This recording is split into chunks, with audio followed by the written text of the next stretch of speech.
ଏବେ ପ୍ରତି ଗ୍ରାମରେ ମିନି ରାଇସ୍ ମିଲ୍ ଚାହିଦା ବହୁତ ମାତ୍ରାରେ ବଢ଼ି ଚାଲିଛି ଏବଂ ପ୍ରତି ଗ୍ରାମରେ 2-3 ମିନି ରାଇସ୍ ମିଲ୍ ନିଶ୍ଚିନ୍ତ ଆପଣ ଦେଖିବାକୁ ପାଉଥିବେ। ତେବେ ଆପଣ ମିନି ରାଇସ୍ ମିଲ୍ର ଏ ପ୍ରୋବ୍ଲେମ୍ ହେଉଛି ଯଦି ଆପଣଙ୍କର ଜାଲି ଠିକ୍ ଥାଏ ତେବେ ଆପଣଙ୍କର ଜାଲି ଠିକ୍ ଅଛି ଏବଂ କୁଣ୍ଡା ଆଡ଼େ ଚାଉଳ ପ୍ରବଳ ମାତ୍ରାରେ ଆସୁଛି ତେବେ ଆପଣଙ୍କର କ'ଣ କରିବାକୁ ପଡ଼ିବ ପ୍ରଥମେ ଜାଲିକି ଖୋଲିବେ। ଠିକ୍ ଅଛି, ଦେଖିବେ ତ ଜାଲି ବର୍ତ୍ତମାନ ପୁରା ଠିକ୍ ଅଛି ଫିର୍ ବି ମୋର ଇଏ କଳରେ ଧାନଟା କୁଣ୍ଡା ଆଡ଼େ ଯାଉଛି। କ'ଣ ପାଇଁ ଯାଉଛି ଏଇ ଯେଉଁ ଏଇଟା ଦେଖୁଛନ୍ତି ଏଇଟା ପୁରା ନଷ୍ଟ ହେଇଗଲାଣି ଘୁରି ହେଇକି ଦେଖିପାରୁଥିବେ। କେବଳ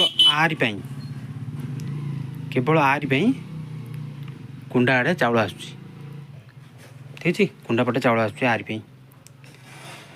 ତେବେ ମୁଁ କେମିତି ରିପେୟାରିଂ କରିବି ଆସନ୍ତୁ ଦେଖିବା। ଇମର୍ଜେନ୍ସିରେ କେମିତି ଆକୁ ରିପେୟାରିଂ କରାଯାଇପାରିବ।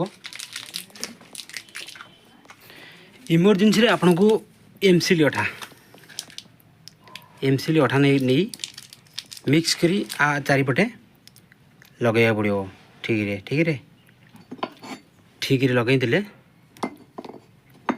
ଆପଣଙ୍କର ଯେଉଁ ପ୍ରୋବ୍ଲେମ୍ଟା ସଲ୍ଭ ହେଇଯିବ। ଏବଂ ଯଦି ତା ନ କରିପାରିବେ ଓଲ୍ଡିଂ କରିଦେବେ। ଠିକ୍ ଅଛି, ଓଲ୍ଡିଂ ତ ବହୁତ ଟିକେ ମାନେ ଇମର୍ଜେନ୍ସିରେ ଏଇଟା କହିଲି ମାନେ ଏମର୍ଜେନ୍ସି ଦରକାର ଅଛି ତ ୟାକୁ ୟୁଜ୍ କରିପାରିବେ ଏବଂ ନହେଲେ ନଚେତ୍ ଆକୁ ଦୋକାନକୁ ନେଇ ଓଲ୍ଡିଂ ସାଇଜ୍ରେ ଓଲ୍ଡିଂ କରିଦେବେ, ଆପଣଙ୍କର ମସ୍ତ ଚାଲିବ। ଠିକ୍ ଅଛି, ଇଏ ହେଉଛି ଅରିଜିନାଲ୍ ଜାଲି ହେଭି ଟେକ୍ର। ଏଇଟା ଜାଲିଟା ହେଭି ଟେକ୍ର ଅଛି, ଠିକ୍ ଅଛି, ପୁରା ପତଳା କିନ୍ତୁ ବହୁତ ଲାଷ୍ଟିଂ ଅଛି। ଇଏ ପୁରା ପତଳା ଜାଲି, ୱେଟ୍ କମ୍ କିନ୍ତୁ ମସ୍ତ ଚାଲି ଇଏ। ଠିକ୍ ଅଛି,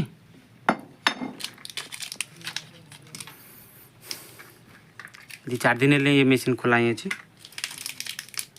ଗୋଟେ ଅଠା ମାରିବି ଏକୁ ତାପରେ ଦେଖେଇବି। ହ୍ୟାଲୋ ଫ୍ରେଣ୍ଡସ୍, ମୋର ଯଦି କୁଣ୍ଡାରେ ଚାଉଳ ଆସୁଥିଲା ତ ଇମର୍ଜେନ୍ସିରେ ମୁଁ ଆକୁ ଯେଉଁ ଏମସିଲ୍ ଅଠା ମାରିକି ଚଲାଉଥିଲି ତ ଫେର୍ ଟାଇମ୍ ହେଲାରୁ ଆକୁ ଯାଇ ଓଲ୍ଡିଂ କରିଛି ଦେଖିପାରୁଥିବେ। ଏମିତି ଓଲ୍ଡିଂ କରି ଚଲାନ୍ତୁ, ଦେଖିବେ ଆପଣଙ୍କର 100% ସଲ୍ଭ ହୋଇଯିବ କାମ। ବୁଝିଛି।